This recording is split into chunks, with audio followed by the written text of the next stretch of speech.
গতকালকে দেখলাম এটিএন বাংলা ইমন সাহেব সাংবাদিক যিনি বলেছেন বাংলাদেশে ভালো সাংবাদিকতার বাদ নেই, ভালো সাংবাদিকতা করবেন, রাস্তায় মরবেন, না হলে বিদেশে পালিয়ে যাবেন। দেশে থাকার সাংবাদিকদের টাকা বানানোর তেমন রাস্তা নেই, তারপর হচ্ছে যে পাচার করে কোটি কোটি টাকা বানিয়ে দেশ থেকে পালিয়ে যাওয়ার রাস্তা নেই। দেশে যাই হোক সাংবাদিকদের কিন্তু দেশেই থাকতে হয়। অস্ত্রধারী যারা ছিলেন এবং তারা কিন্তু হচ্ছে শীর্ষ ছিনতাইকারী, জানেন সবাই ছিনতাইকারী, এবং ডিবি গোয়েন্দা র্যাব বাহিনী মিলে গতকালকে কিন্তু রাত থেকে তাদেরকে গ্রেপ্তার করা হয়েছে। ইতিমধ্যে কিন্তু আমরা দুপুর পর্যন্ত জেনেছি প্রায় 6 জনকে গ্রেপ্তার করা হয়েছে। সিলেটের অনলাইন গণমাধ্যমে অনন্য ভূমিকা পালন করে যাচ্ছে এবং সিলেটের দিন রাতের সর্বশেষ আপডেট, সর্বশেষ সংবাদ, লাইভ কন্টেন্ট নিউজের মাধ্যমে দেশ প্রবাসী সবার কাছে আমরা তুলে ধরার চেষ্টা করি।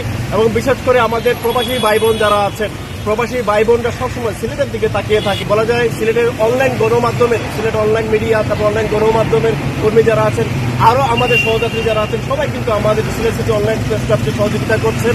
আরও সাংবাদিক ভাইরা আমাদের সহযোগিতা করছে। সাংবাদিকদের বলা হয় চতুর্থ স্তম্ভ, বাট চতুর্থ স্তম্ভ হলে কি হবে? যদি প্রথম কোনো স্তম্ভ থাকে, দেশপ্রেমের তালিকায় যদি প্রথম কোনো তালিকা থাকে, আমি বলবো সাংবাদিক।